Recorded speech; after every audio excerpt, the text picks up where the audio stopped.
Welcome back. I am your host, Lady Miz, and you are tuned in to Talk Therapy, where conversation is the cure. Today's episode may make some people feel uncomfortable, and that's okay because growth doesn't always happen in comfort. We are going to be reacting to a video where a gentleman named Jason Lamar suggests that he kind of implies that black people or people of color seem to use their skin as a victim mindset. And he uses a scene from the Fresh Prince of Bel-Air to support his point. This scene was a scene where Will and Carlton had got arrested and they had their uncle's partner's car. What stood out to me wasn't just what he said, but it was kind of like the assumption behind it. This episode isn't about attacking him. I actually follow him and I think he has really great content. It isn't about defending anyone else either. It's about expression, perception, and understanding. Because talk therapy is about saying what we feel, hearing different truths, and then asking, what do we do with that? This is talk therapy with Lady Miss, where conversation is the cure. That's how we live. Before we get started, I want to be clear. There are no right or wrong answers. And I say that to each and every person who's going to be giving their perspective here today. I'm not looking for agreement, and I'm not judging anybody's responses either. We all watch the same videos, but we all have experienced things very differently. And I think that based off of our own experiences, we're going to speak how we feel about what Jason said and how we felt about the actual episode, and if we agree or disagree with Jason. Have you ever seen Fresh Prince? There's an episode where Carlton and Will get arrested while driving a Benz. Carlton thinks it's because they're acting suspicious, but Will is convinced it's because they're black. Now the show wants you to believe that Carlton is naive and Will is worldly. But what I saw was Carlton choose accountability, while Will chose victimhood. You see, Carlton was taught to assume responsibility, so it never even occurred to him to blame anything but himself. Will, on the other hand, learned to point fingers, so it never even occurred to him that he was at fault. And most of you are just like Will. You've never actually experienced racism or any real discrimination. You've just been conditioned to look for scapegoats. They taught you about oppression, then left you up to your own devices, and you oppressed yourself, then fought for your rights to continue doing so. What's holding you back isn't systemic, it's mental. Every single person who believes the color of their skin is a hindrance is hindered by the color of their skin. Everyone who doesn't, isn't. Do with that what you will. All right, let's get to the callers and hear their opinions. Please state your name and where you're calling from, or if you would like to remain anonymous. My name is Ricky Stinson from Charlotte, North Carolina.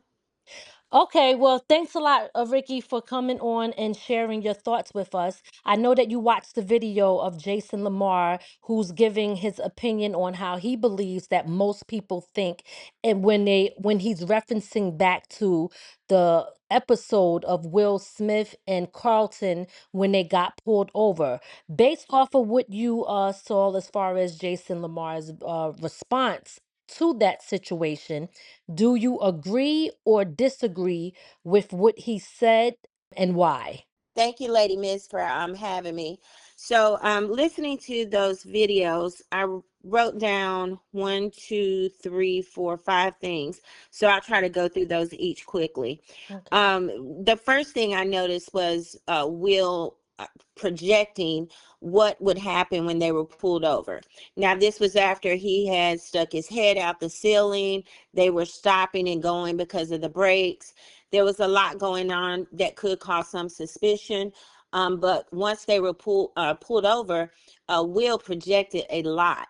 And when we project, we end up having what I call a self-fulfilling prophecy. For an example, if a girl a guy, she really liking him, digging him, but she's already like, he's not gonna love me, he's gonna hurt me, you know. So what does she do? She tends to kind of act out. She's wanting the man to constantly validate her, do these different things, because she's already thinking negative. So nothing's going to be enough for her. So as a result, he does leave her. Mm. And so sometimes I think that's what happens when these particular situations, people act out because they already think you're against them. And that leads me to one of my next words I wrote down, which is dangerous. I think it's very dangerous for us as African Americans to put down cops, teach our kids that cops are dangerous, et cetera, because we're putting the kids in harm. Why? When they pull up, when they get pulled over, they're combative, they're defiant, they won't follow simple rules, and that does make them one of the statistics. So if anything, I want to teach my kids, hey, listen, if something is done wrong, you do what you're instructed. That is the law. However, I want you to get home safe tonight. So you do what's said, and then most of them can pull up recordings or whatever. So whatever they tell you, do what they say, get home safe. And a lot of times you'll find out that when you comply, you don't have all the issues, but you can't go hold court in the middle of the road. So that was the first thing that I came up with. And then as far as Carlton, I thought he was overcompensating just a little bit with all the embellishments he was making with the police officer, and that could also make the officer kind of suspicious. Excuse me. Now, having said that, I do sense the overall take I got from the policemen accusing them of taking the car. I do believe that was prejudice. I don't believe they were being racist. I believe it was prejudice where they just prejudged them. But again, there was some suspicion. Carlton said several times it wasn't his car. So my thing is just pretty much, if you go into that kind of scenario with that mindset, you're looking for trouble. So let's teach our kids, it's you're not lowering yourself by complying. The law is the law. Get home safe. If there's a problem, hey, we'll go back and we'll handle that the correct way. So that's my take on that. I agree with Jason. Okay. Well, listen, I appreciate that. You got right to the point. I mean, real on point. I like it. But thank you so much. I appreciate your feedback. And like I tell everybody, no right or wrong. Just I want to have this discussion so we can all see how we all think, how we perceive things, how we look at things. We all grow up in Right, different environments and we're exposed to different things and we think differently, you know? So I right. appreciate you sharing your take and your thoughts with us here. So I Yes. am going to end it and move on to the next person. All right. Thank you so much, Lady Miss. Have a good one. You too. Okay, I'm going to the next person. I want you to state your name, where you're calling from, or if you want to remain anonymous. Cash on Able, Atlanta, Georgia. All right. So I know you just watched a video, and I sent a copy of the other videos to show exactly what happened in the episode. Could you tell me, have you seen that episode before? And based off of what you just saw, as far as what the guy was saying, in the first video that I sent you, do you agree or disagree with what he's saying and why? Okay, definitely seen the episode before. Grew up on Fresh Prince. I agree with what he's saying to an extent, but not as bland as he puts it. So Okay. his thing was accountability versus victimhood, right? Mm-hmm. I don't think what Will showed was victimhood at all. I think Will comes from a part of Philadelphia where he gets to see that type of racism every single day of his life. Mm-hmm. So it's something he's familiar with versus Carlton growing up in Bel Air where police have to think twice about who they stop because there's a chance that that kid's father might be a judge. Where they were driving through wasn't Bel Air. It was a different area. Carlton knew nothing about that background. Will being trained the way he is on looking at law enforcement the way he looks at it was already privy to what could happen when being pulled over like a black person. You feel what I'm saying? Yes. So I don't, I guess the true answer is I don't actually agree because I think his perspective is very bland and very blanket dry. And it kind of sounds like the way he explained victimhood versus accountability, he made it seem like, how do I say this? He made it seem like black people don't know how to be accountable. Mm. And I didn't like that. And that's why I'm saying I don't fully agree with him. I do believe that in a lot of situations, there is a lot of victimhood that goes on. You know Mm-hmm. how, like, when somebody disagrees with a white person, they automatically say, hey, man, that man's racist. And Mm-hmm. there's no real context. Those are situations where there could be a lack of accountability there, right? Mm-hmm. But in that particular situation, I actually think that Will called it nail on the head and was actually accurate with everything he felt just because of his experiences. You feel what I'm saying? So Mm-hmm. I guess hopefully I'm answering the question, but No, you are. You are. And there is, let me nah, just make sure that I say there's no right or wrong, or I'm not looking for, I just want people to hear everyone's take and how they view it. That's it. Mm-hmm. yeah, like I feel like the guy that made the video has like a perspective on how he feels black people are. Mm. You feel what I'm saying? Mm. Like it sounds like he already has a preconceived notion and he's blanketing all black people as if Mm. we're like a monolith, and we're not that at all. We come from different cultures, we come from all faces and all shapes and sizes, and some of us look damn near white. So you can't really say that one group of people think a certain way, because it's not applicable at all. Like, it depends on how you was raised, it depends on who raised you, and it depends on where you was raised at. You feel me? Right. And Will being raised where he was raised at kind of signifies why his approach and his thought process was the way it was. And it aligned with the South, because I think they were in the South or something like that, weren't they? I can't fully remember the Um, episode, but they were somewhere where, like, it wasn't. How do I say this? It just seems like they were in a part of town, because I can't remember exactly where they were going, but I do know they were driving for they were driving Will's uncle's homeboy's car. You know what I'm saying? And right. I think Will's experience as being a black person driving a fancy car, which is why he said punch it, we're in a Benz. You know Right. what I mean? Like, they're gonna immediately think we stole this. You feel Mm. me? Which is why he was Mm-hmm. so upset when Carlton threw his hand, when Carlton was like, "This is not our car." He's like, "Oh, we're fucked." You know what I'm saying?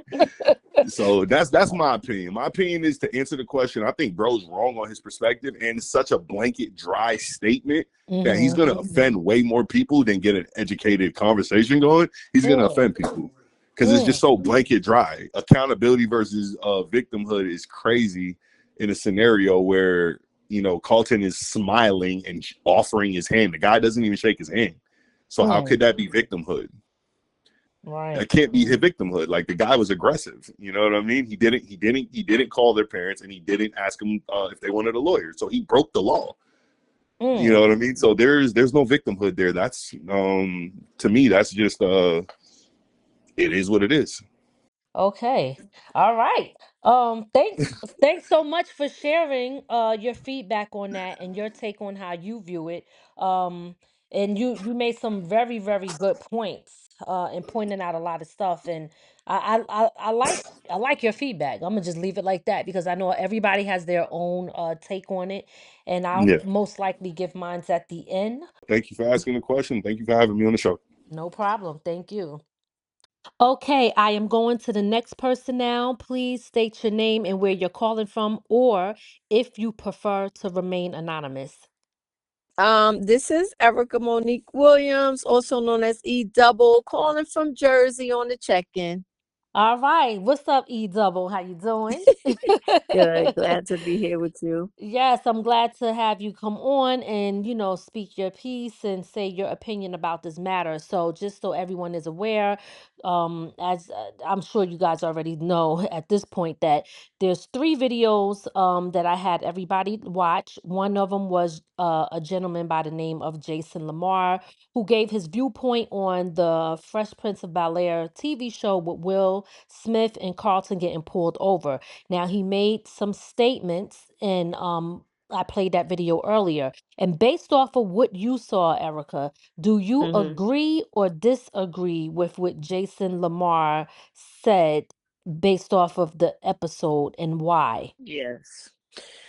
I vehemently disagree because at the end of the day, the roots of our anxieties, concerns, frustrations, anger, you know, and just lack of feeling safe is a real thing. Mhm. So, had there not been historical cases of black police brutality, number of names on the list of people, motorists killed. Philando Castile is one who was a licensed carrier. Told the officer he had a weapon legally and was still shot and still died, and he was a nurse. So I want to address the fact that, the speaker said, the people that focus on racism are the ones that are affected by it, as if to say we draw it to us. Now, although we know energy is real, and when we are approached by police officers, we are supposed to do A, B, C, D, whatever, we've been taught to do to try to keep ourselves safe.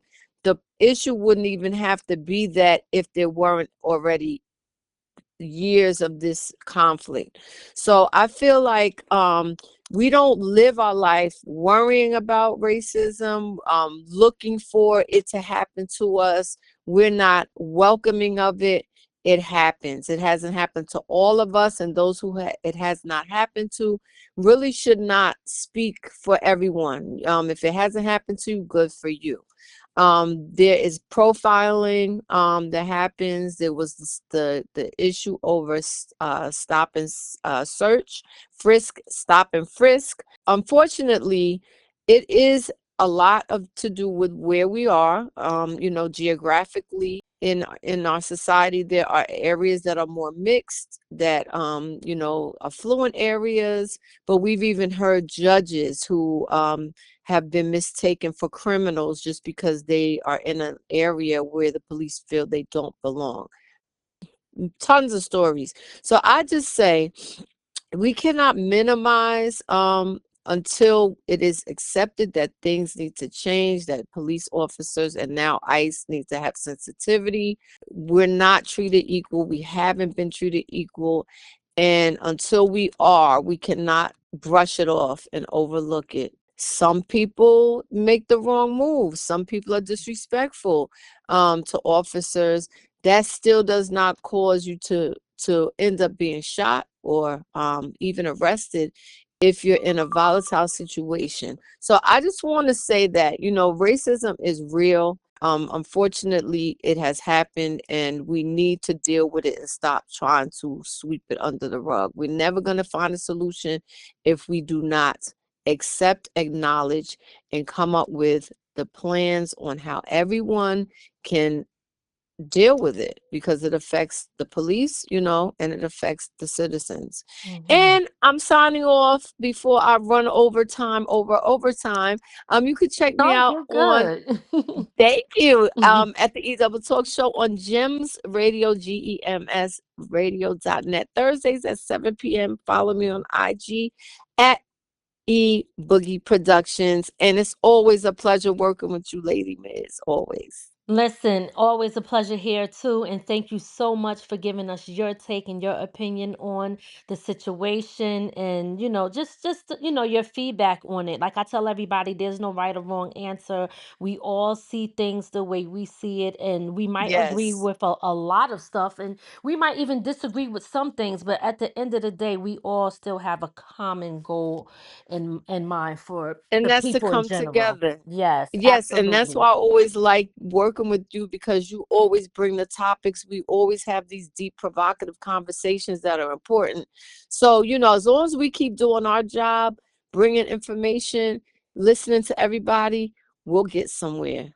There you go. And thank you so much. And guys, like you said, make sure Okay. y'all check her out. Thanks, Erica, so Yes. much. I Okay. appreciate Yes. you. Thank you for having me. All right. Okay. Till the next time. Till the next time. Yes. All Okay. right. Okay. All Thank right. you. Have a good day. You Okay. too. Bye bye. Okay. I am going on to the next person. Please state your name, where you're calling from, or if you prefer to remain anonymous. I'm calling from Philadelphia. My name is Mars. All right, so I know that you watched all three videos, which one of them was Jason Lamar, basically referencing the episode of Will Smith and Carlton getting pulled over. Based off of what you watched and what Jason Lamar said. Do you agree or disagree with what he said and why? Well, I mean, I agree with what he's saying, but it's not related to the video because the video to me doesn't correlate the response that he made. Because Carlton, when I look at the video, I don't see Will in that video blaming the police officer. What I see him is he's kind of assuming, or based upon his experiences, what to expect next, and he's kind of instructing Carlton. And I don't see Carlton. I just see Carlton as being naive to ever being pulled over because maybe he didn't have those experiences. So I think looking at Jason's video, he kind of took it. I understand what he's trying to say and do, accountability versus blame. I get that whole idea, that whole concept, but I just thought he chose the wrong video for that because the video, he went a little bit deeper than what the video was really, to me, saying. And I agree with him outside of the video. I felt he could have chose another video to kind of make his point more clearer. And if you just stick to what he said outside of using Will and Carlton video as an example, then I agree with him. There's accountability versus blame, and I do believe that people have a state of mindset of victimhood. Is a cultural thing, in my opinion. Also, like I said before to you, when I think about racism in my life, directly, I have not experienced racism directly. And this is coming from a guy who been in the streets and been in prison and all that kind of stuff. I experienced prejudice, okay? Individual prejudice. But I haven't experienced racism to the point where it like stops me, hinders me, or anything like that. Now, I'm not saying that it probably wasn't done, but I'm saying directly I haven't felt it or experienced it in my life. And most of the things that I experience is self-inflicted, self-infliction. So I take me learning about accountability, I choose to hold myself accountable for a lot of the things that I have not accomplished in life. And to me, that has a lot to do with growth. Being able to look at yourself, be honest with yourself, instead of placing blame. You know, I will say that some people like to blame and push blame on the others. It's just quite simple. It's a psychological defense. In most things, it's a psychological defense mechanism that people have. They feel more comfortable blaming. You know, to them, it gives them a sense of control. It has a lot to do with their past experiences and how one feels about admitting wrong. A lot of people don't like to turn the camera onto themselves and look at themselves. So it's easier to blame everybody else. When it comes to, we ain't talking about white supremacy and all that right now, but just sticking with that concept and idea, blame versus accountability. You know, I think he just went a little bit above and beyond, and the video really didn't say that to me. To me, it was just Will having a past experiences, probably him being from the inner city, cultural difference, him being in the inner city, being stopped at a higher frequency and a higher rate, and probably because he's black, which we know in certain cities in America that people were pulled over just for being black. Yes, in those cases, sometimes blacks who are pulled over or minorities who pulled over don't never take, they automatically blame and say that it's because of they're black. Sometimes it could be because your car really does have a broken tail light, or because you are 6 or 7 deep in the car that do look suspicious. So since we have been conditioned, right, to think that way, then we automatically going to assume not accountability, but the blame. I mean, most of the time it's going to be race. But two things can be true. Sometimes it can be a product of both things. But then for the most part, to me, is a conditioning. It's a social conditioning for you to think that way. So Will, having had past experiences in this particular video, understood the process more than Carlton, who was more naive. And the cultural difference, the area he grew up in, growing up rich, probably didn't have to face that because let's face it, America is a class society. You know, it's more class to me than race, based on racism. Because if you're in certain areas black, you probably won't get pulled over as a cop. And yes, there's an exception to the rule because we know that there was Hollywood stars, rich people, who were in areas who were getting pulled over. So it can be both things, but just keeping everything in perspective, accountability versus blame is what I get out of what he's saying, Jason. But I don't see how it correlates to the video. I just think he should have used another example, in my opinion. That's all. Okay, well, thank you so much. I appreciate your feedback. And like I tell everybody, there's no right or wrong answer, in my opinion. We all see things differently. We experience different things. And I just wanted to know how everyone sees I guess how everyone feels about his statement even after watching the episode. So thanks once again, and we are going to move on to the next person. Okay, I'm going to the next person now. Could you please state your name, where you're calling from, or if you want to remain anonymous? My name is Lakeisha Tolliver. I'm from Lindenwold, New Jersey. My husband is Azriel. He was on the show. After watching Jason's response and watching the actual clips of the show, I would like to know from you, based off of what you saw, do you agree or disagree with what Jason Lamar is saying? Well, I agree. Some people are stuck in their old ways, and like some black people, I should say, some black people are stuck in their ways, and they were brought up differently. Say if Will, he was brought up in the hood, Carlton was brought up in the suburbs. So I see that Will, he'll take that as a consideration because he was brought up in the hood. The hood is like totally different from the suburbs. Mhm. Your ideal of being pulled over, you know what to expect. Carlton, on the other hand, he doesn't. So I figure that people are so stuck in their ways, they need to let that go. From my perspective, as I was brought up in the hood, I know what went on in the hood. So what I saw, if you get pulled over by cops or whatever like that, being that you're black, you're going to assume the obvious that you're going to get in trouble because you're black. Because the society is so brought up on that they're stuck in that. So I figure that I agree with him 100%. So that's my take on that. Okay, now I do got a couple of questions. You said that they need to let that go. What needs to be let Like go? When you say that, what exactly are you talking what about? I prefer, like what I'm going to say about that is like people are stuck in their old ways where they were brought up, saying that as soon as they get pulled over, what they expect. Hmm. If you expect that, that's going to occur. So your actions is going to, if the cops say if the cops are white, so you get and you're black and you get pulled over, you're going to obviously think, oh man, I'm going to get pulled over for this X, Y, and Z, and your feedback from that, and the cops see that they feed off of that. So whatever you do, it reacts to what the cops going to do. So that's why I say they need to let that go and just be positive about everything.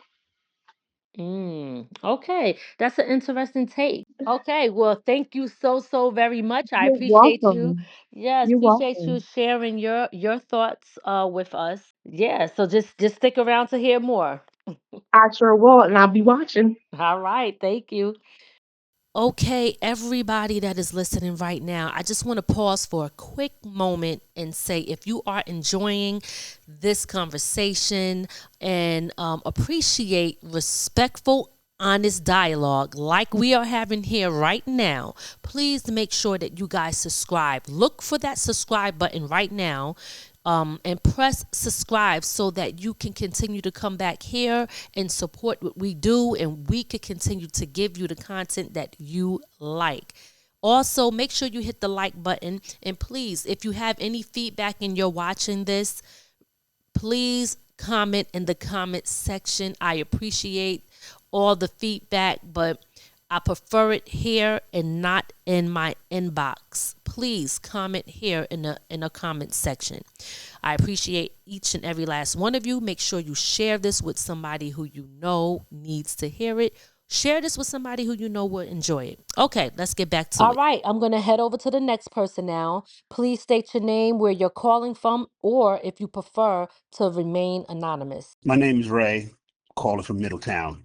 All right. So I know that you watched the video. Based off of watching that video and watching the clips of the actual episode that Will Smith and Carlton was in, tell me if you agree or if you disagree with what the guy Jason is saying in his post. First thing I'm gonna say about it, he wasn't beating around the bush about who he was talking about. He was talking about black people. We're not gonna even skew that, okay? That's why he used Will Smith and Carlton. Okay. When I look at him, when I hear his statement, first I'm gonna say what he was saying was more of trying to get clickbait and get people to talk about it, which is what's working. The reason I say that is because he though he is right in some aspects, he shows the wrong example. The reason I say that is because you're looking at Carlton, a black kid who grew up in Beverly Hills, and you're comparing him to a black kid who grew up in an urban area. Two different scenarios. Carlton may not have experienced racism because he's been raised around and being around white people and rich white people, where they're not looking at color, they're looking at your money. I'm gonna say where I agree with him is because there are some people who do bad things, or they doing messed up things, and when they get involved with the police, they blame the police as saying, "Oh, you just only doing this because I'm black." When in reality, you messing up. Now, when we keep it to the episode that in question here with Carlton and Will Smith, I'm gonna say this: Carlton was not being, how my man said, he wasn't taking accountability. What he was saying is, "Hey, this is not my car." He's being honest about that, but the cop took it as a stolen vehicle, as the clip shows when they're in jail. There was no question of whether they had papers or not. They just looked at that as a stolen vehicle. Will Smith is letting him know, hey, you got to be careful of what you're saying because these things was going to happen. And he basically pointed out every time he said something, it was going to happen. It happened just how he said it. In some instances, it happens all the time. I'll use an example. Philandro Castillo, a black man who had a concealed carry permit, where cop asks him, "Are you carrying a weapon?" He says, "Yes, and I have a permit for it." Cop asks for the permit. As he's reaching for it, cop shoots and kills him. That was a black man being accountable. Like, hey, this is what I have. I'm not illegal. I'm not doing nothing. He still died. So this guy, I get where he's trying to go, but he chose the wrong example. And we do it, and in some aspects, we do have black people that need to be accountable for their actions. They have to be accountable for their actions. But not all black people are like that. There are some instances where racism plays a role. A lot of times. Not all the time. We can't act like it does not happen. And the way he's skewing it is, it don't happen. Most times when in my opinion, he makes it sound like it only happens because black people are saying, "Oh, you're just being racist to me," and not taking accountability. And that's far from the truth. All right. I just think this guy, he does have some content where he's telling the truth. This is not one of them. This one, he may have to rethink that. And like I said, it's a debate. He's seeing it from his aspect of trying to be the guy that, I'm gonna say now he's speaking as if he was Carlton.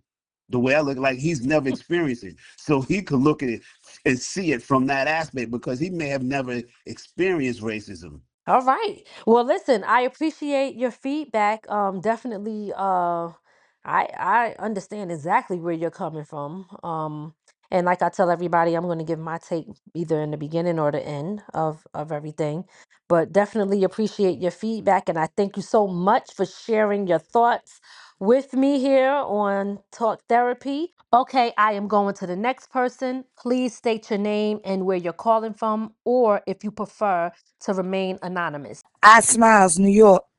So, based off of what you saw, and what you know about the episode, and hearing Jason Lamar's remark and response of, do you or do you not disagree with what he is saying and why? Okay. So thank you for asking that. So I would state this. While listening to the video, I would have to say that there's no doubt that there are behavioral patterns within inside of the Black community that needs to be changed, and a lot of accountability and reflection does need to be had amongst us as individuals. However, we cannot deny systematic oppression. Being officer's daughter myself, I have been in the exact situation that Carlton experienced with inside of that scene. Being pulled over, I was actually accused of drinking and driving after coming from a captain's ball in New Rochelle, and my mother just so happened, who is a captain, was so happened to be driving behind me. We parked our cars because we had two cars instead of taking two. We took one at a nearby facility that I guess that was near a local bar. And when I pulled out of the parking spot to go back home, officers pulled me over and stated that they saw me coming out of the bar, which was not true. Once my mother pulled up, of course, behind me, came out, flashed her badge, and explained where we were coming from and what was going on, we got a very fast apology, and I was able to move on about my day. These things happen more commonly, and I think that there are people who may have not experienced things and are riding off of the coattails of other people's experiences. That could be true. However, if we are honest with ourselves, there are still things that are in play that still don't work towards our favor, as if even like the Crown Act that's only valid in 21 states, meaning that you're sent home because your hair may not look appropriate or suitable for whatever organization you may be joining at that time. So that's how I actually seen the clip. Like it's easier to look from the outside looking in. When you're not a part of the community, it's easier to point and give options when you don't really know everybody's choices. Hmm. That's how I see it as far as what the gentleman stated. I am not saying that there's not things within my community that needs to change, but there's things in everyone's community that needs to change. Okay. Is that your final thoughts? Uh, my final thought would be, before you come to check my house, make sure yours is clean. A lot of people want to focus and fixate on the Black community and the decisions that we make, when in all reality, if we shine a light on your backyard, it's dirty. Mm. That's my final thought.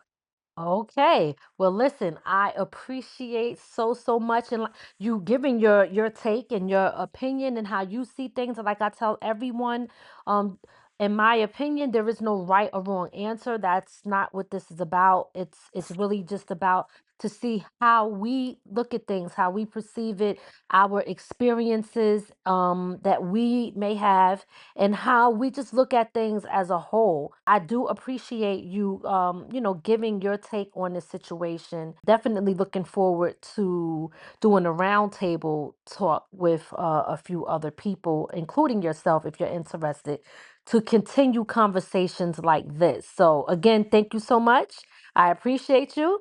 And we're going to move on to the next person. Okay, so you just watched a video, and I want to know, first of all, have you seen the show before?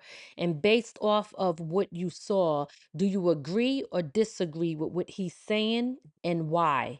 Before you answer that, I want you to state your name and where you're from. Yeah, I'm Lotto, aka La Picasso from Jamaica, Queens, in New York. I agree with Will because if they're driving, if they wasn't doing anything, then what accountability you have to take? If you got stopped because you're black, what accountability you have to take if you're just driving and you get stopped? Now, if they was doing something and there was some accountability to take, then that would be different. But if you're not doing anything and you're driving while black and getting pulled over, then that is the problem. So Right. what accountability is there to take if you're not doing anything wrong? If you're just driving and you get pulled over and you get profiled, I don't know the details of that. That's what I'm saying. If that was the case, then yeah, they would be wrong. They would have to take accountability. But if they was driving legitimately, then it's no accountability to take. The guys, some people just try to make content, but that. I agree with Will. You know what I'm saying? If the judge, if the father's a judge and he got angry, that's why he got angry. They didn't do anything wrong. Will's right in that situation. If you're not doing anything wrong and you're just driving and everything's legit and they didn't have no probable cause, first of all, they have to have a probable cause to pull you over. That's the law. And they pull people over without a probable cause sometimes. If you're not speeding, if you're not breaking any traffic laws, you really don't have the right to pull anybody over. So they was profiled. Okay. You know what I mean? So Okay. they was in the wrong. So what accountability are they supposed to take when you're being profiled? They, Carlton and Will, when they're being profiled because they're black and the police pull you over, you know what I'm saying, and you're being profiled, that means they taking away your rights. They're breaking the rules, not you. No, You when know what you I'm say saying? they, the cops The are? police. The Okay. police are breaking the rules, yes. Okay. All right. Yeah. So if you're not doing anything wrong and you're just driving, then and first of all, they have to have a proper reason to pull you over. They just are not supposed to pull over anybody, which they do. They use their power and they use their power all the time and they abuse their power. So that's the police. And I mean, if they was doing something wrong, you take accountability. If I'm driving with a suspended license and I get pulled over, then that's on me. You know what I'm saying? But is it really on me? Because sometimes they're not even supposed to pull you over. So if you profiled me, is that still on me? Yeah, driving without a license was on me. But if you profiled me, that's still on you. To be honest, you know what I'm saying? Because if you pulled me over and my shit was legit, then you know what I'm saying? Is that on you too, or that's still on me? So in the case of Carson and them and Will, that was on the police, yo. You know what I'm saying? Okay. Even the father's a judge. That's why he screamed on the police. That's why that episode was made. So the guy tried to flip the episode, but that was the message in the episode. If the pops flipped on him, you know what I'm saying? On the police. Because they're Right. not going to show on TV a black man just flipping on a white man for no reason or the police for no reason. They're not going to do that. So there had to be a reason that he did that. You know what I mean? So I remember the episode a little bit, but from you telling me that the Uncle Phil flipped on the cops, then I know that they was in the right. You know what I'm saying? Mm-hmm. That just proved it right there. So the guy is Okay. actually wrong for saying that. Okay. All right. Well, listen, I thank you so much for your reply and your response to this. When you said Okay. that they pulled me over, no probable cause, the first thing that popped in my mind was LL Cool J song, Illegal Search. That's They a gotta fact. look that up. I'm gonna have to make that a skit for this part right here. But thanks a Nah. lot. So any final words you want to say, or is that it right there? You said all you Yeah. needed to say. Yeah, I just wanted to say, like, everybody got their opinion on certain things, but if you live it if you live it and go through it, because I live it, I deal with that on a regular. So, I mean, so I know what's to be true or false in that situation. So if you're not a black person, and you might not go through that, you know what I'm saying? So you won't understand it like we do, you Okay. know? All Yeah. right. Okay, Lotto, I appreciate you so much for coming on and giving us your feedback. Definitely stay in tune, and thanks for letting us know how you feel about the situation. As You're I say welcome. to Thanks for having everybody, me. no doubt, as I say to everybody, there's no right or wrong answer in my opinion. I just want to know how people think, just to show how we all think, because we all could think differently, or a lot of us might think the same. But this is I just appreciate your feedback. So No doubt. okay, I am now going to go to the next person. Please state your name, where you're calling from, or if you want to remain anonymous. So legal name, it's Orville Lewinson. I go by the artist name New Louis. I'm in the Newburgh area of New York.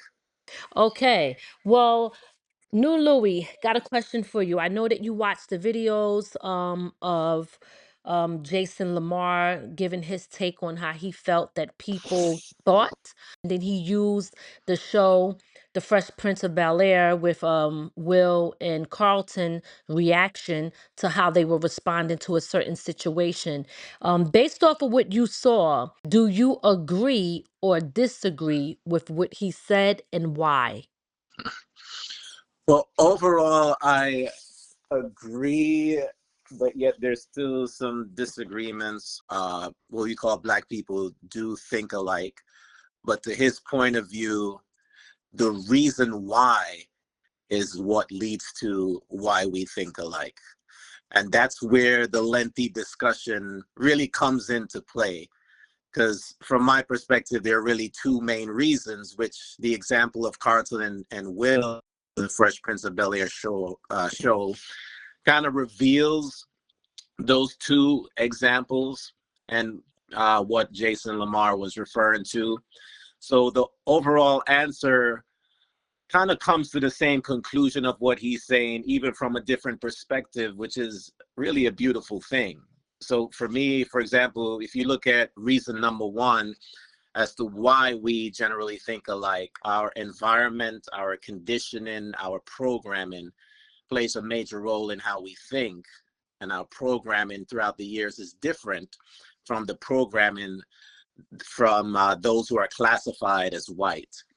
Now, you have the categories or classes of blacks and whites were created after an elite rich class of people ruling the land. They got a great scare during what's called the Bacon Rebellion in Virginia. Now, I'm going to primarily focus on America, but this applies to the rest of the world, because the Bacon Rebellion, which had all the working class of people, slaves and servants, working together to overthrow the unfair rich class, was something that was unsuccessful. However, it caused such a great scare that the unfair rich ruling class decided to create what's called the black and white class or race. And the creation of the white race came with more benefits, privileges, and opportunities, which led to the black race receiving more strict rules, no benefits or opportunities. So the classification of the black race was now equated to a lower class or a bad class. Like we see examples where they've done studies with children where they put a black doll and a white doll in front of them and ask them which one is the ugly baby, right? Which one is the bad baby? And that reveals the programming which takes place in us, which eventually is what leads to what's called systemic racism, which really goes from the origin of how we are programmed to think, which causes us to allow things that shouldn't be. So the decision or the creation of a white and black race became successful because these new class or race of people they created stopped these groups from uniting together. So blacks and whites turned into black versus whites. And now the blacks not only had to deal with unfair rich class, but they had to deal with the white class who were given more power to fully enforce the stricter rules of slavery. This change led to many years of slave mentality, which created a unity in the way blacks think alike in reason number one, which goes through right many years of condition. It's not like slavery happened overnight. You had Christopher Columbus came in the late 1400s to the America, and he saw these indigenous, quote unquote, black people here, um, which kind of ties into, and I'm not going to go into the whole history. You have the original blacks here, and then with mixed with some of the Asiatic people who came here, and a combination of those two people made up what we call the Americas. And then later on, you had the slave ships come in the early 1600s to mix with the the other groups of so-called black people, which led to, more slavery. But there was kind of this illusion of, oh, we all came on black ships. But anyway, I don't have a lot of time to explain all of that. But just to go into now reason number two why we think alike, as to why we generally think alike, because of our roots in being the genetic gods of the human race, which also ties into our rich culture as a people. We are often the creators, innovators, influencers of great things for the human race. As gods, this is what we naturally do. We care for, we provide, we produce, we serve our people, which in many ways have been damaged by reason number one of thinking alike, which is from a survival, poverty, selfish, victim mentality. But still yet reason number two of why we think alike still manages to manifest from time to time throughout history. And it's also been used against us, using our kindness, our willingness to serve as a weakness to keep us focused on reason number one, continuously having a victim instead of a victor way of thinking. So just to summarize my answer, throughout history, the slave mentality and the genetic God mentality have been interwoven in us. And unfortunately, the slave mentality has been more dominant in our way of thinking. And many of those who tap into the genetic God way of thinking are carefully watched or removed from society. Or if they can't remove them, they try to hide them, not broadcast them, don't shine a light on them for the sake of keeping us in a slave mentality. And I'll just leave it at there to not be Okay. long-winded. No. I definitely appreciate your feedback, and I love the history that you brought to your answer and your response. Because it's funny, like when you were talking, I remember reading, and I don't know if it was the Powernomics book. I was reading a book, and I know they were talking about that, how the black and white thing didn't even exist, and when they created that, but that also Right. comes from it's deep, like you said. It A lot of that stems from economics and money and social economics and things, and social class, I should say. But Hmm. I definitely appreciate your feedback, but I just want to thank you for coming on and giving us your take on it. Well, I appreciate that. And Yes, yeah, you're that's it. welcome. Okay, I'm going to the next person. I need you to state your name, where you're calling from, and if you would prefer to remain anonymous. Hey, well, it's me, your girl Deborah Carter, Yonkers, New York. Could you tell me, based off of what you saw with the guy's reply on how he felt about the situation, do you agree or do you disagree with what he's saying after watching the episode and hearing what the guy had to say? I definitely agree with the gentleman. Um, Basically, I had this happen growing up as a biracial child. My dad would always get stopped by the cops, and we never knew why. But then, going home, I would digest what's going on, what's happening. Should I play a victim or am I going to take accountability? You know, and that's one thing. Basically, um, I definitely agree that acknowledging trauma and the reality of racism that I've experienced, I refuse to let anything victimize me or put me in that I'm a victim. Accountability for me means recognizing injustice and choosing how I respond or how I grow and how I move forward with my strength, whether I'm going to use it to fuel my energy and get out there, or am I going to be bitter? So that's how I view it. Mm, interesting take. Because it's funny you said that because I was going to ask you. You said that you and your dad would get pulled over a lot, and the way that you, I guess, digested as time went on or as you were going home, you had to take accountability. Two questions. Well, you kind of answered it, but I want to make sure that I'm not misunderstanding. What you were taking accountability for? What exactly? I was taking accountability for myself. Am I going to use this as a positive experience and go back and think on, okay, so he did go through that sign. It did say stop, know, or is my dad gonna just play the color card, as a Hmm. victim? And I'm like, no, uh, there should be some kind of accountability, So you know. your dad, he actually ran the stop sign, and that's why he got pulled over. I just want to make sure that I'm clear. Yes. Okay, there we go. Okay. All right, perfect, Yes, he perfect. did. Okay. All right. So, okay, so in your situation, you're biracial. Your father ran the stop sign, he got pulled over. That's why they pulled him over, and you didn't use the you didn't allow that to, or did your dad use the race card or he didn't? Did he My do dad that? used the race card. He did. Okay. Okay. All Yeah. right. Well, let me ask you because this is interesting. I like your take on this, and the way you see it and how you're responding. When your dad used the race card, what were you thinking in your mind seeing that? Well, one, I was young, so we were taught never talk back. Mm-hmm. But I was that black sheep of the family. I've always questioned.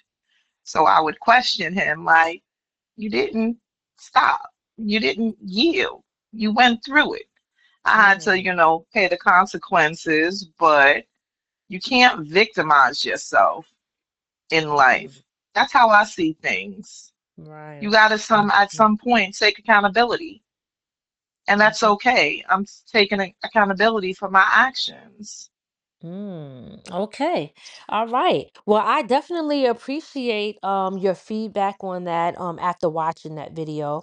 Like I said, Thank you. yeah, there is no right or wrong answer in my opinion, no matter because everybody's situation is different. We all see different things, we all experience different things. You could experience things from two different levels, you know what I mean, depending on Yes, where you're.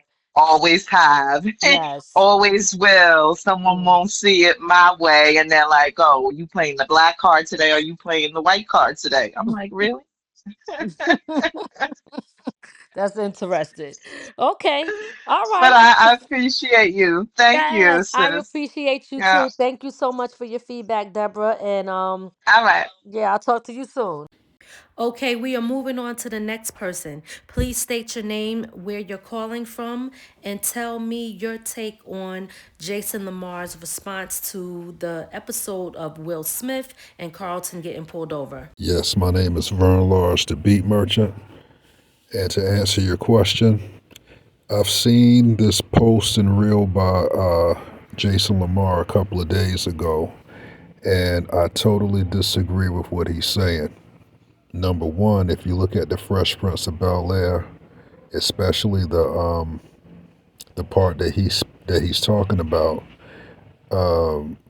we got to understand, looking at the context, that Will was from humble beginnings, a humble environment in the inner city of Philadelphia, Pennsylvania. So he's seen cops, the way the cops treat the people, the abuse of power by the cops. He sees that every day in the inner city. On the other hand, you have Carlton, which is his first cousin. his parents is multimillionaires, so he goes to a private school. He lives in this an affluent community of Bel Air. He stays in a mansion, and he's been protected, shielded, and sheltered. Not saying that's a bad thing, but their realities are both different. I'm sure that Uncle Phil probably came from humble beginnings as well, but he wanted to make sure that Carlton never experienced the things that he might have or that his wife may have, coming up as far as being black in America. When the cops pulled him over, speaking about Carlton and Will, if you watch the clip, it shows you that Carlton, he's clueless and he's entitled. That peeved the officer, from him being entitled. Will Smith was the one that was telling him to keep your hands on the wheels, the proper etiquette that we're taught as black men from a youth, from our parents or elders or mentors that's in our neighborhoods or in our families, on what to do in that situation when dealing with the police. That way we won't get shot or killed by the police. When Will was trying to tell Carlton this, Carlton wasn't trying to hear it. Not that he was, trying to be bullheaded and just not listening. He just didn't understand where Will was coming from, because how he was raised. So when Carlton was talking to the guy and to the cop and saying whatever he was saying, he was speaking, with a sense of entitlement, like we would say, like a spoiled rich kid or a spoiled brat. He was speaking within a sense of entitlement. And, Will Smith understood the reality of the situation because optics, you know, pers- perspective is reality to people. So, and the way it looks, and then where they're at and what they're driving, and things of that nature. So, I disagree with Jason Lamar. Jason Lamar is his videos sometimes is good. He'll say some things that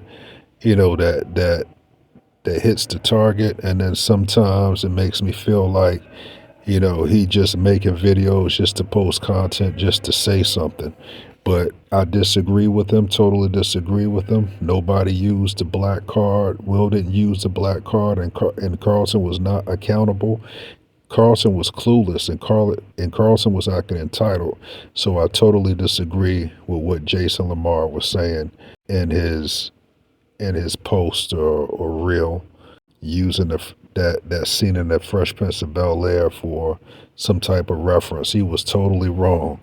Now, I never used to watch the Fresh Prince of Bel-Air. It was corny to me, but I liked the new remake Bel-Air. So I was kind of wondering, like, when I watched the clip, I'm like, what is he talking about? Is he talking about the Fresh Prince of Bel-Air, or is he talking about the new Bel-Air spinoff?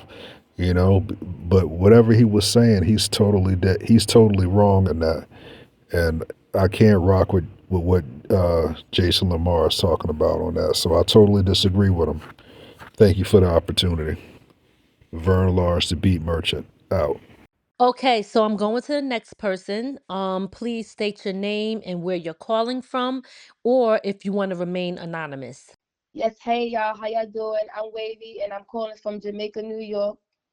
All right. So listen, I know that you watched the video. So based off of what you saw, do you agree or disagree with what Jason Lamar was saying and why? Okay, so I watched the video a few times and I was like, okay, let me see how it makes me feel first, just genuinely watching the video.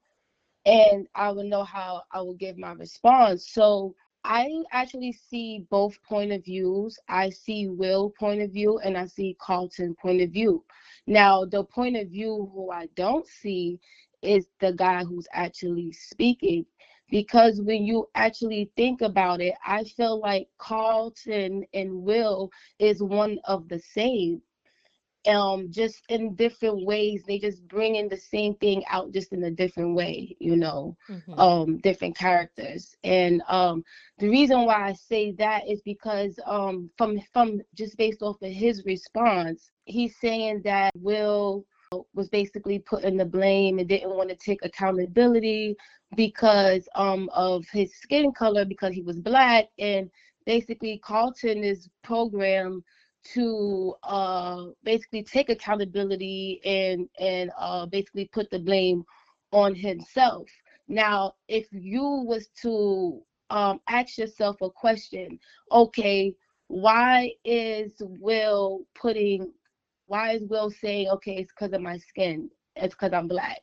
Okay, why is Carlton in the mindset of thinking it's because they're moving weirdly? When you answer those questions, I bet you'll get the same answer. You get what I'm saying? So both people was basically suppressed by what happened in the past. Now, I understand where the guy is saying, like, some people don't really go through things, and we just basically put what other people went through into our lives. And some people are like that. But when you talk about being black and this topic is a very important topic. And if you want to get deep, you're going to have to go down to the roots. If you want to have this conversation, then we're going to have it, and we're not going to half-ass it. And now we know that this program was put here a long time ago to destroy our family from the beginning. So we had no choice. When we was born as babies. We done dealt with things as kids, things that we shouldn't have dealt with, that put us in that mindset. So a lot of people never really had a chance, and we all fighting to get a chance. So for him to judge one of the same, I don't agree with him, but I do agree with Will and Carlton, both point of views. I just think they're bringing out the same energy just in a different way because they're different characters. Okay. Okay. Now you mentioned something about them taking accountability. What would they be taking accountability for? Based on the first video or the second video? Just in general, either one. You mentioned that earlier. You said, well, they had to take accountability. And I think you Yeah, were so referring to both of them in a sense, but I'm trying to figure out what exactly would they be taking accountability for in your eyes. okay, so I feel like Carlton was basically, I think he didn't even take accountability. Honestly, I think actually Will took accountability because Will knew what was going to happen, and he just said, you know what, this is what you did, this is what we in, and fuck it. Okay. He just bent over and was like, here, arrest me. While Carlton is still trying to play this this nice guy role and not realizing they in a real situation here. So So what did they do wrong? If they take most of the time, taking accountability for something is acknowledging something that you might have done. yeah, and basically Will basically acknowledged the fact that he was black, and Carlton done fucked up from the beginning when the cops started talking because he answered everything wrong. But I feel like knowing your rights and standing on that is just taking accountability for the whole entire situation of what's going on. Like I said, I think both people was just trying to do the best they can in the situation, and they both was in the same mindset, but just the actions was coming out differently. They both was nervous. Carlton just thought that being okay, like it's not a problem, that things was gonna be okay, and that was a life lesson for him.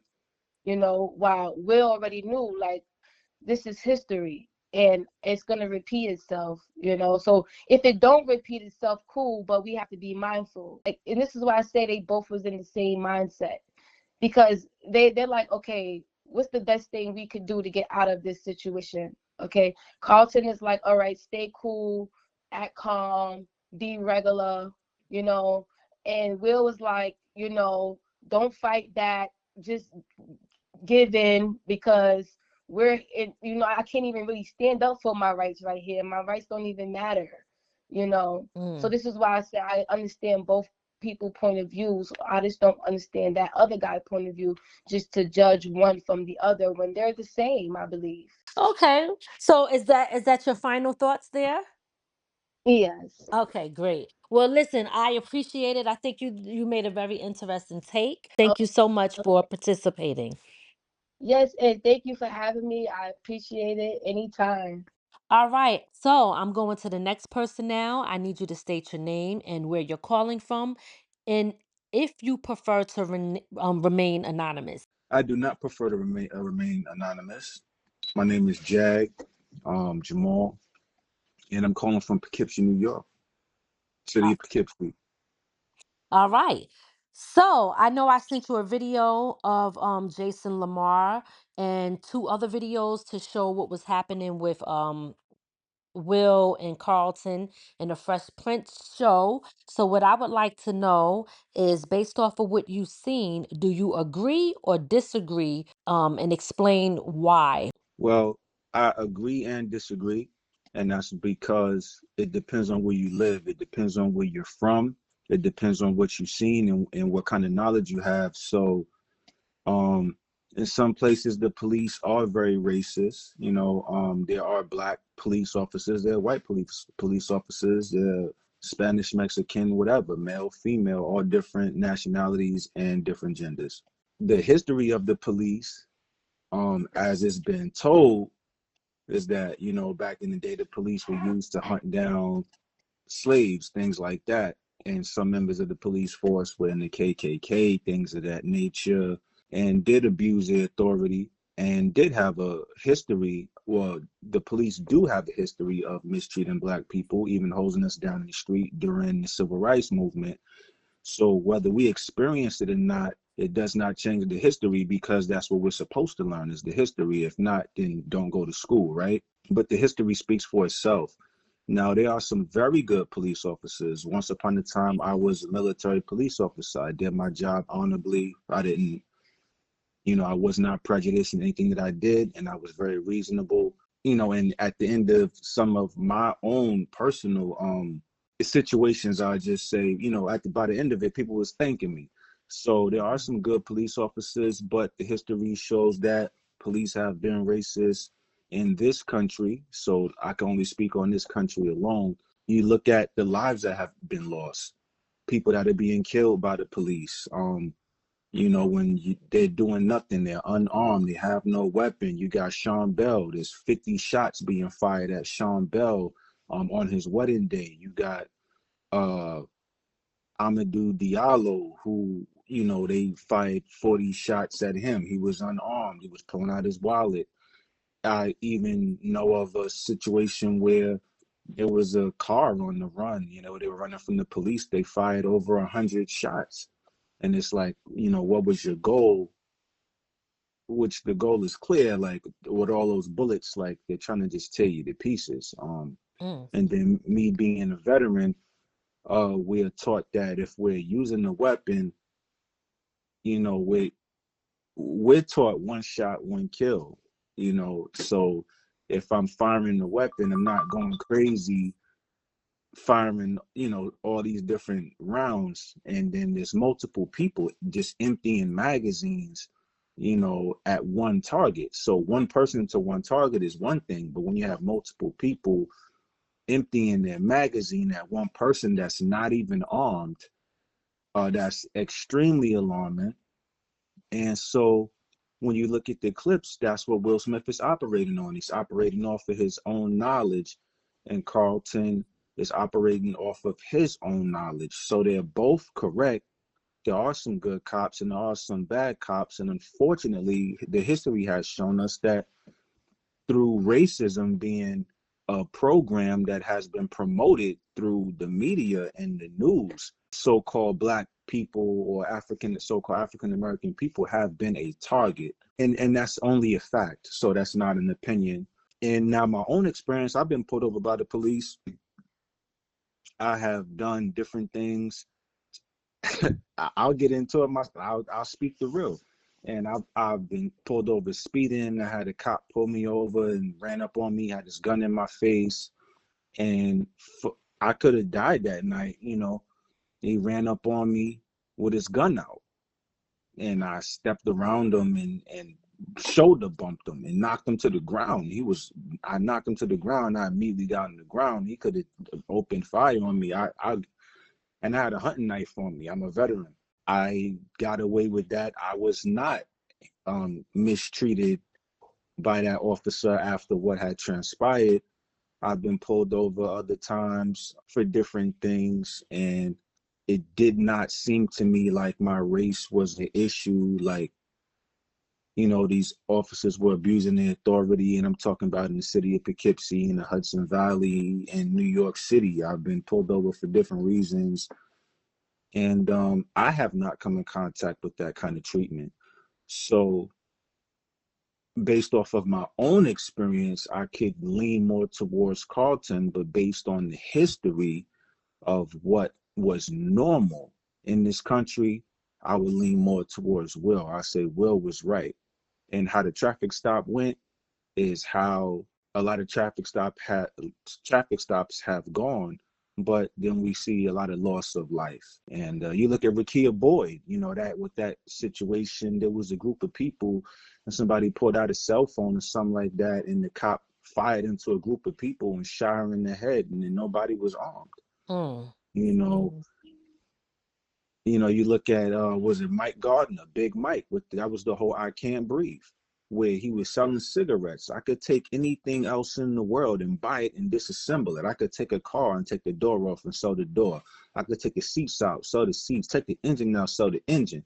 But if I buy a pack of cigarettes for $10 and I'm selling cigarettes, I got a cop yoking me up by my neck.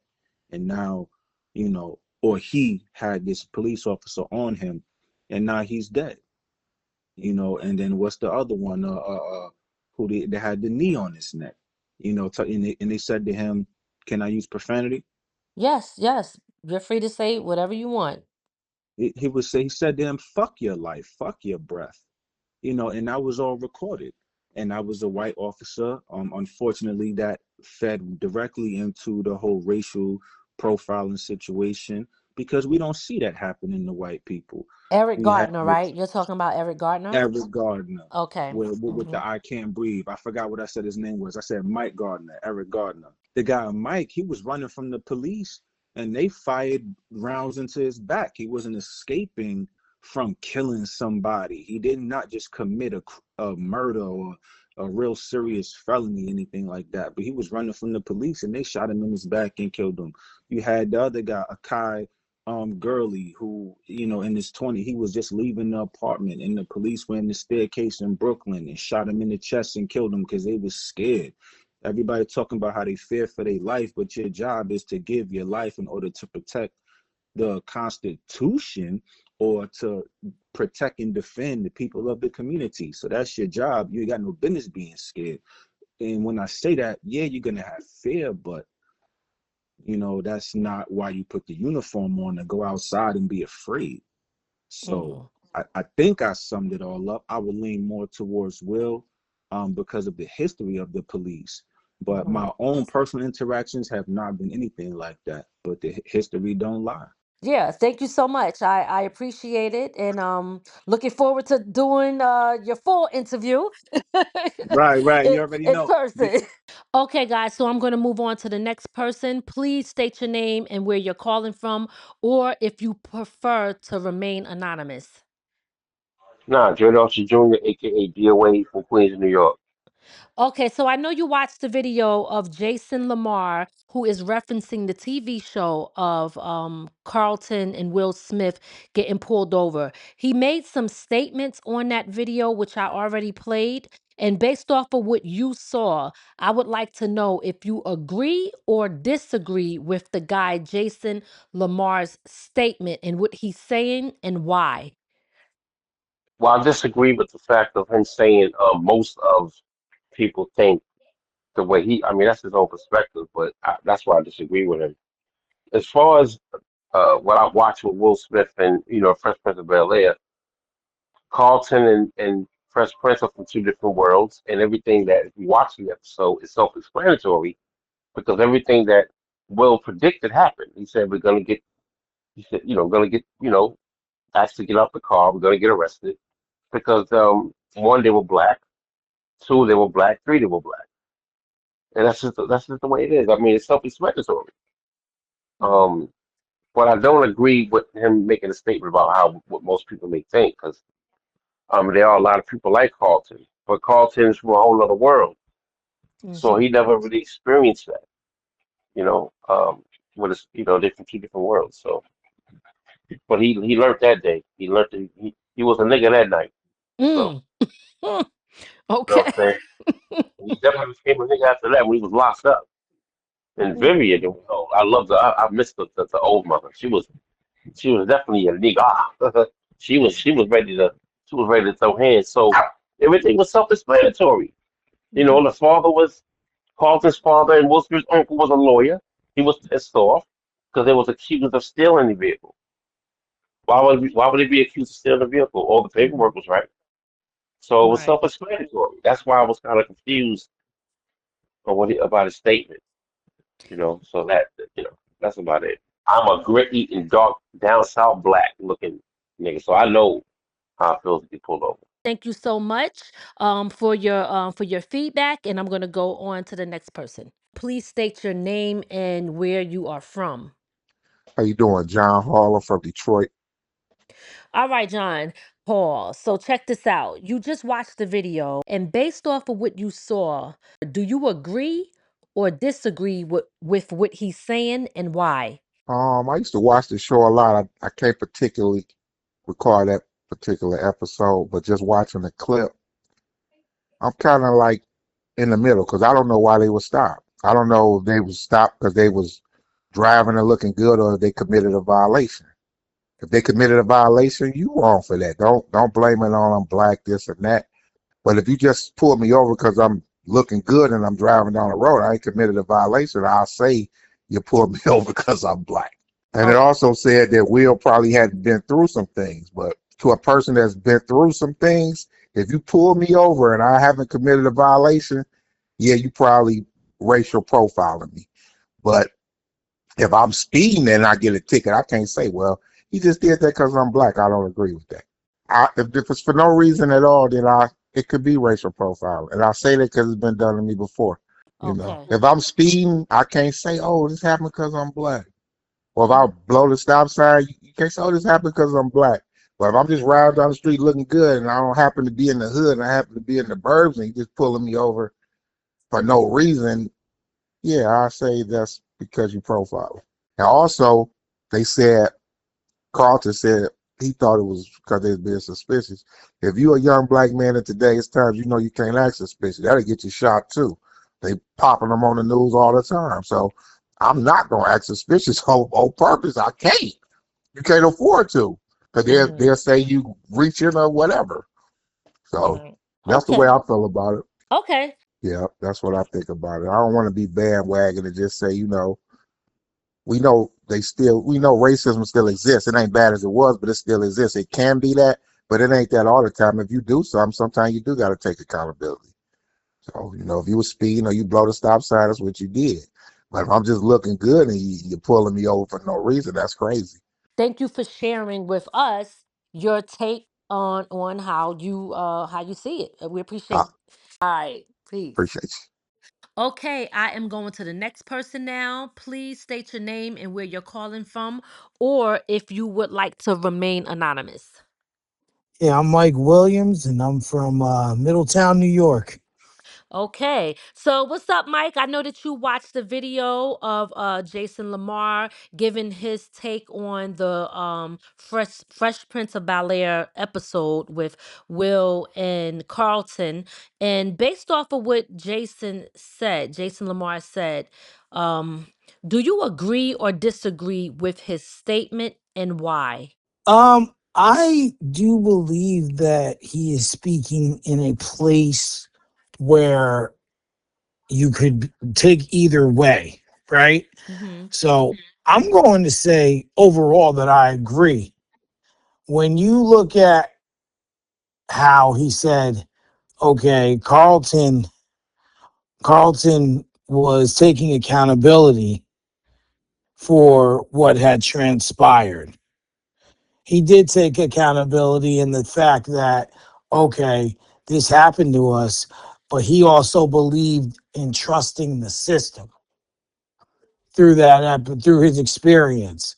Mm-hmm. Carlton took accountability because Uncle Phil taught him as a lawyer and who became a judge later that that's the best way is to take accountability even when things aren't your fault.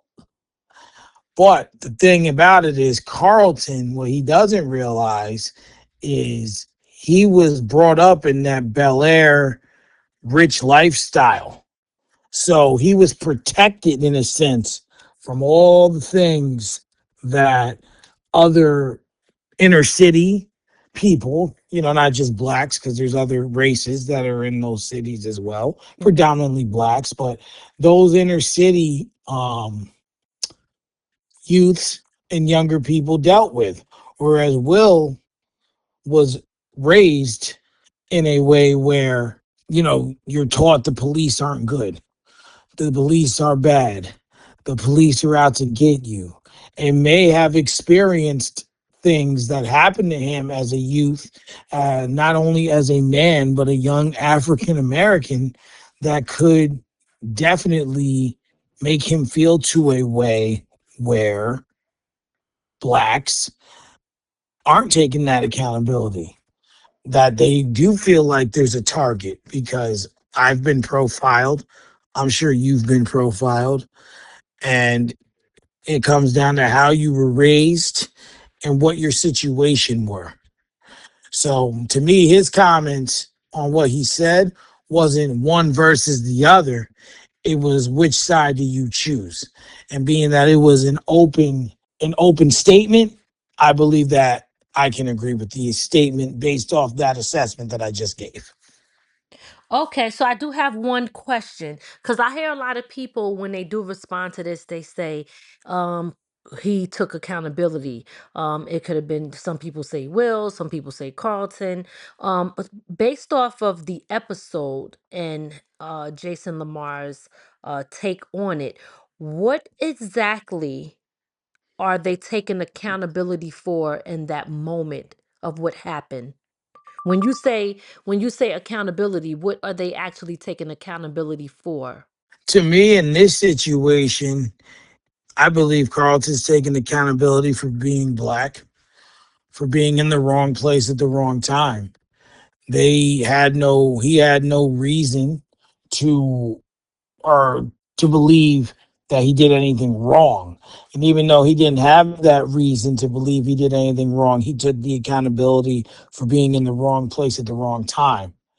I think it's unfortunate to have to take that kind of accountability.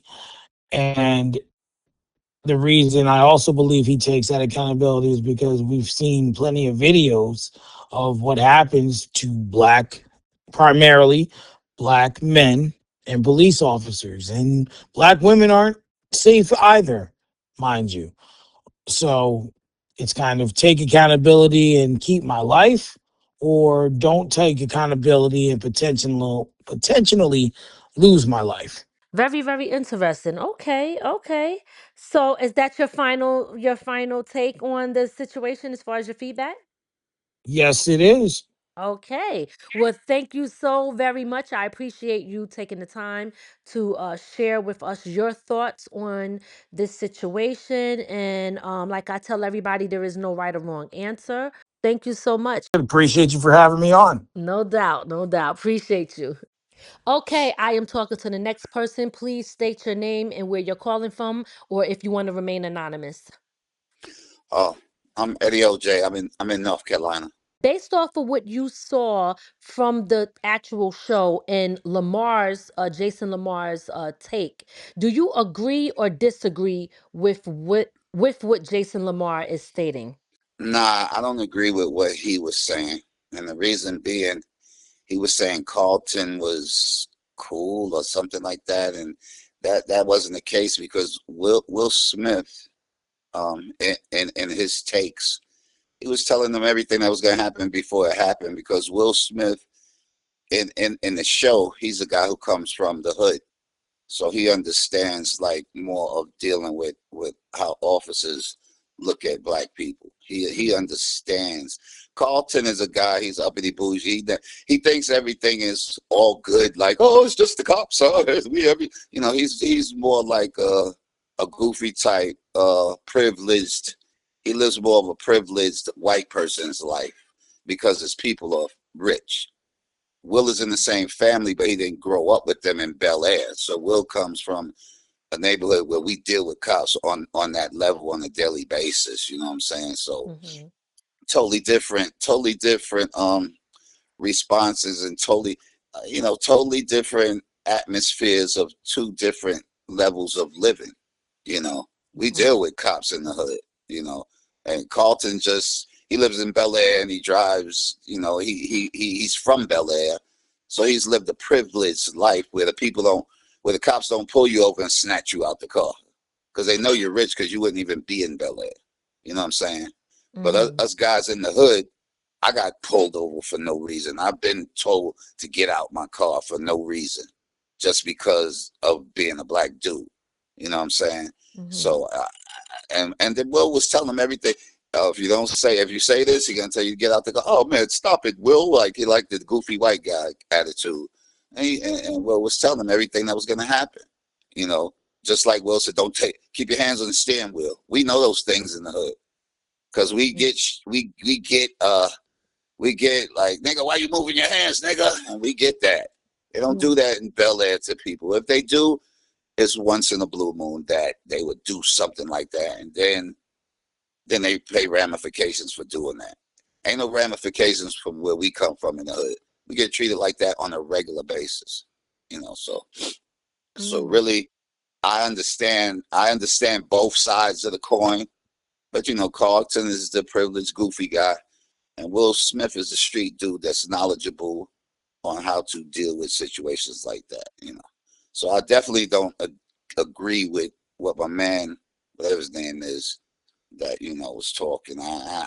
Two different sides of the spectrum, man. Most definitely two different sides. Okay. Well, Eddie OJ, I want to thank you so much for giving us your take on how you viewed the situation. As I tell everybody, there's no right or wrong answer. This is just pretty much for me to see how There's a right and everybody wrong else answer. see it. My answer's right, and everybody else is wrong, whatever they say. Okay, Yeah, whatever. that's how this goes down. If anybody listening to this, please know that is not true. That is not the views of Lady Miz on From the Ground Up You know Productions it's here true, on Talk Miss. Therapy. You know it's true, Miss. It Just is let them not. know. All right. All Well, right, then. all right. I appreciate your response. Thanks for taking the time, and Most I will definitely. talk to you soon. Okay. Okay, speak to you soon. All right. Bye bye. All right, be safe. All right, cool. Okay, I'm going to introduce the next person. Please state your name, where you're calling from, or if you want to remain anonymous. My name is Marquise Marrow, and I'm in Harlem, New York. Okay, what's going on, Marquise? What's happening? Not much. So I know that you watched the video. So what I wanted to know from you, based off of Yes. what you just saw, do you agree or do you disagree? Well, one thing, excuse me, he said, uh, he said that most of us didn't experience racism, and the first thing that came to my mind is like, how do you know Hmm. what we experience? Because I know I still do. And Mm. it's not as blatant. And I was telling Renee, Renee, the other day, about when I was in the store on 116th Street and I had a bag in my hand. And was some guy that worked there that I never saw before. He was watching me. And then when I turned around, he kind of like hid behind the column. And I said, man, I Mm. gotta, and then when I went towards the counter to pay for my stuff, I said, man, you ain't gotta watch me. I got a pocket full of money. I ain't gonna steal nothing. And he ain't said nothing. So the dude in the car, he was just assuming, I guess, or Mm. just talking to be talking for content. All right. And that was very recent. That was like last week. From what I hear, you're saying you totally disagree with what he had to say because you experience it on a regular basis and even recent. So that statement you feel he's incorrect on. Is that right? I want to make sure that I totally understand what you're saying. Where there is some truth, Mm. there could be some truth to what he was saying as a whole. But Mm-hmm. for him to say that most of us didn't experience racism, he can't say that because he don't know. He's wrong about that. Let's put it that way. Hmm. But as a whole, there could be some truth to what he's saying. And As a whole, what part, when you say that, what part of truth could it be? As far as what? about how some people think that it's if something doesn't go right, it's automatically because of their color, or pulled over is automatically because of their color, Okay.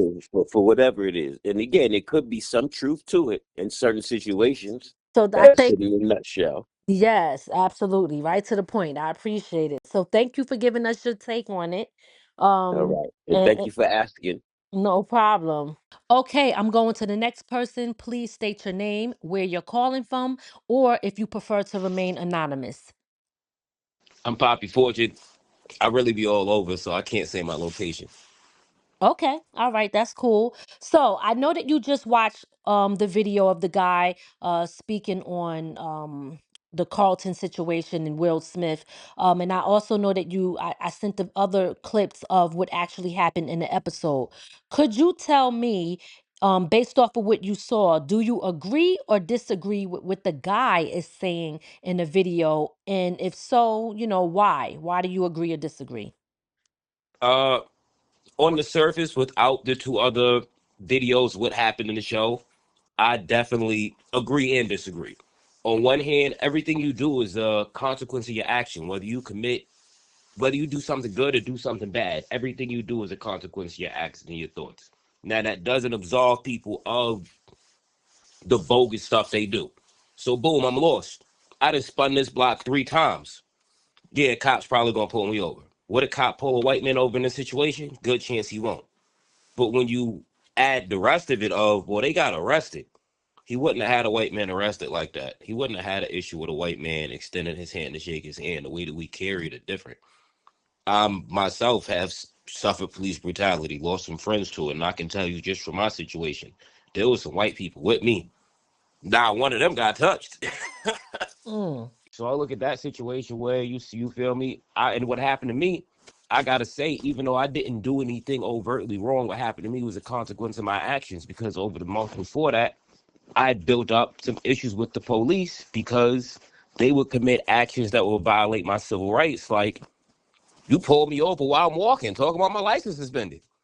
Man, I ain't never seen you in my life. We ain't never met. And I'm walking. I'm not even driving. You know what? But guess what? When you report him and you report the officer that stopped you later and keeps changing the stops, and you know he wouldn't have done that to a white man. They have issues with you. Guess what? What they did to me was wrong. But I also got to say, you know what? If I'd have just minded my business, it wouldn't have happened. The things that happened after I beat the charges they hit me with in the lawsuit.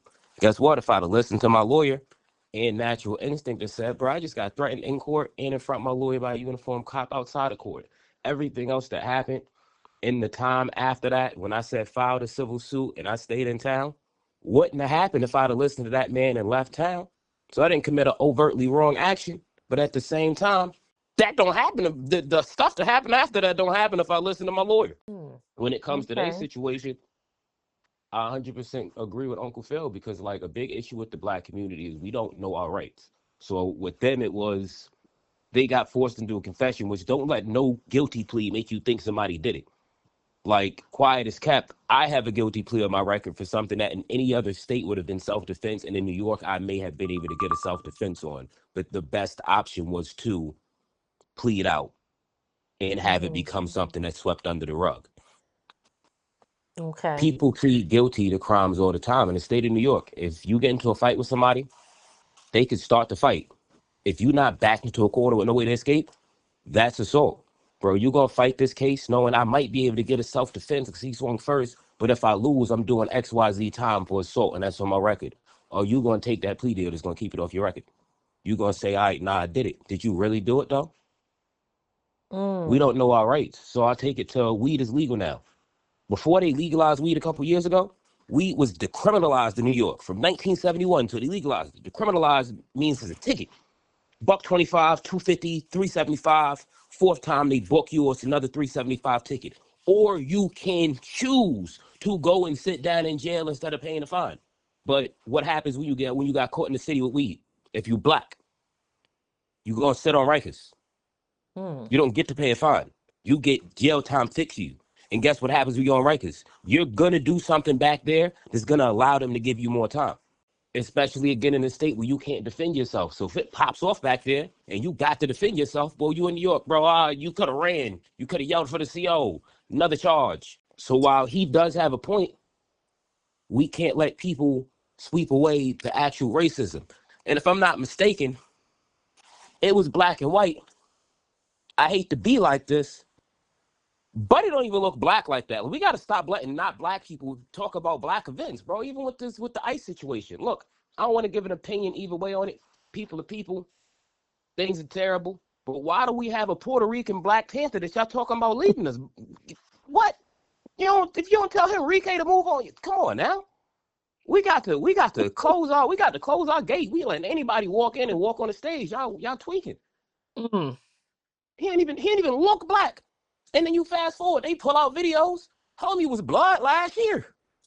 Homie was trying to be the big blood last year. Now he a Black Panther leader. Come on now. You can change your life, but you're not going to be trying to be the big homie talking crazy about putting bullets in people last year. And then now you try to be the Black Panther. It sound like you hopping on everything moving. And the crazy thing was, I don't even think he's actually blood. He just hopped on something moving and tried to ride a bandwagon. Why don't we do our due diligence on people?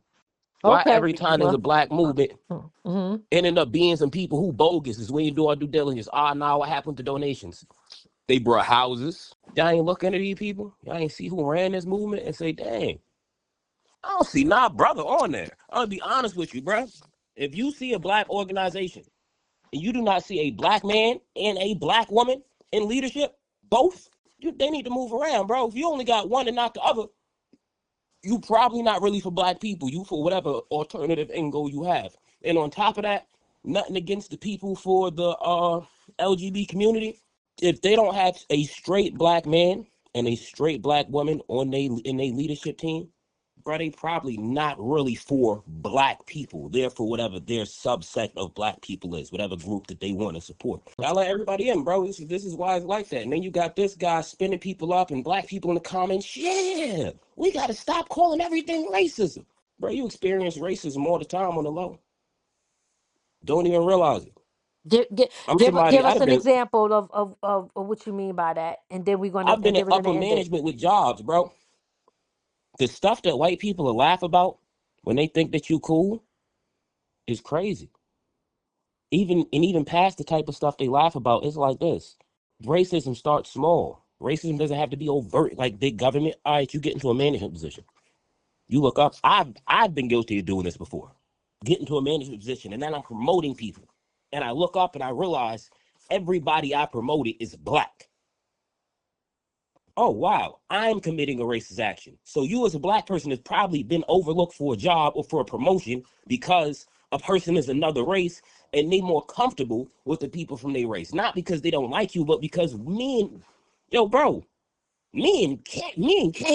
Quan got more in common than me and Ted.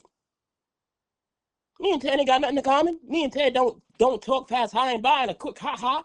But these guys, not only do I know they work well, we have things in common, so we converse. So when it comes time for promotions, I know he's a good guy. I don't know much about bruh. What you think this white man, and it's racism. It's not overt racism. It's not intentional racism. So to say that you don't deal with it is crazy. If you from New York, which if I'm not mistaken, I'm trying to remember back, you sound like you got a New York accent. You from the city, the whole city's segregated. White people don't even like to live around white people that ain't they white. You don't realize that's racism? What do you mean by that? And then we got to end it because You got Little Italy. listen, we need a whole podcast for you to come on and talk about this. Look, I we just gonna make want the it quick feedback, but about tell the me what you city. mean by that. You know, Yeah. you got black people. We got our areas. Mm-hmm. The Spanish got their areas. Dominicans even got a separate area from Puerto Ricans. For real, Dominicans and Puerto Ricans don't like each other. Mm-hmm. All the different Asian groups got their areas. The Jews got their areas. The Polish, the Russians, the Italians, the Irish got their areas. The gays have their own areas. New York's so segregated that gay people got their own neighborhood away from everybody. People and from the city who go to school, you could pick any school you want to. Why did everybody go to a school with all their people? Just their people. How many people you know that really went to a super mixed school? Nah, most people are going to school, even if they're not going to school in their neighborhood. They going to school with their people, and the Italians are going to school with their people. Y'all don't see that that's still a form of systematic racism set up? Because the biggest part of racism and bigotry is ignorance. People tend to be racist, they never experience. So if all you ever experience with black people is what you see on TV, all you ever experience with white people is what you see on TV, you're going to have racism. So now we have racism coming up because we got an extreme push of it in the media and radicalism on both sides to radicalize both sides of the media. Now let And me then say you got this. Let me say this real quick. And I know I said we got to end it because we were way over like double the amount of time. But when you mention racism, there's some people that say black people can't be racism because they're not in a position to oppress other people. And then they say that black people could be prejudiced. So when you talk about racism, are you standing on the fact that LBGT or black or any other ethnic group could be racist? yes, of course. Well, hold on. We're not even white people are not gay people aren't a race. Right, that's There's a true. super racist gay white man right now that is probably calling somebody the N-word right now. But anybody can be racist. Bigotry, prejudice, and racism are knuckles on the same finger. Yes, I just talked about me having a position of power and unintentionally blocking white people out of promotions because I was more comfortable with people of my own race. Guess what? That's me committing a racist act without realizing it. Did I correct it when I realized it? Yes. But it's still me as a black man, and even if you want to say racism is systematic, using my power to help my people at the cost of other people. That's a racist act. If I was a white man doing it, and as a white man I just admitted it, they'd want to take my head off. But a lot of times, like I said, it's ignorance. You don't realize you're doing something until somebody makes a joke about it. Man, you know, I like this, man, all black management team. And I looked up and said, wait a minute, I did fire all the white managers. And I fired black managers too. But when I promoted, the closest you got was a light-skinned brother. Okay, well, listen, we're going to end it right here. I definitely appreciate that feedback. We might have to do a part 2 or a whole table talk video episode for this. What stood out to me towards the end of what you said was that you noticed what you were doing and you corrected it. I think that really takes a person who takes accountability in their actions and fix it. And sometimes people could be stuck in their ways or not want to acknowledge something, and it could be because of embarrassment or just not wanting to stand on what they did. But you said that you didn't do that, and you actually acknowledged and made a change. And that is how we come to be better people in society, in the world, and stuff like that. But I want to thank you again for your feedback. Please give us your final words and let us know. You know, I know it's something you need to let us know. So go ahead and do what you got to do. Look, Dreams of a Poor Man out now, streaming everywhere. Poppy Fortune, PAPIFORTUNE. Go stream that. Listen through it. Peep the story. Deluxe version coming soon. All right, Poppy Fortune, I appreciate you so much. Thanks for coming on, giving us your feedback. And when we do our roundtable talk, I hope that you could be a part of that as well. Definitely, definitely. And look, if you're having trouble finding me, just Google Poppy Fortune and everything will pop up. All right, and that was the last person that I have here today, which is the responses from all the individuals. I appreciate each and every last one of you guys who came on here and gave your take on it. And I also appreciate Jason Lamar's statement too, because it gets us thinking. You know, a lot of his videos, they get me thinking. But I do want to end this episode by saying this. Expression is not victimhood, and awareness is not weakness. Black people are not single-minded. We don't all process life the same way. The issue isn't if someone believes we are victims or not. It's if we are allowed to be human, complex, and individuals. The solution isn't silence. It isn't defensive. The solution is conversation, self-awareness, and accountability. Talk therapy isn't about winning an argument. And this is what I need people to understand. Sometimes people just want to be the smartest person in the room. And that's not what it's about. Sometimes you have to listen with an open mind and open heart. It's about understanding ourselves well enough to move forward with clarity. Same skin does not mean same mind. And recognizing that is where real progress begins. Thank you so much for tuning in to Talk Therapy, where conversation is the cure. I am your host, Lady Miz, and I will see you guys next week. Do you want to promote your business or brand on one of our shows? From the Ground Up Productions is now accepting sponsors and advertisers. Get your message in front of a powerful audience through the Creators Box, Talk Therapy, and the Imperfect Marriage. Let's build together and grow your reach while supporting independent media. Visit LadyMiz.com and send us a message to learn how you can sponsor a show today. Hey, it's your girl, Lady Miz, and this is from the Ground Up Productions. We're not just a show, we're a movement. Under our brand, we have the Creators Box, Talk Therapy, and the Imperfect Marriage. Real conversations, real people, real stories that inspire, heal, and entertain. Tune in, subscribe, and be a part of the growth, because there's only one way to go from here, and that's up.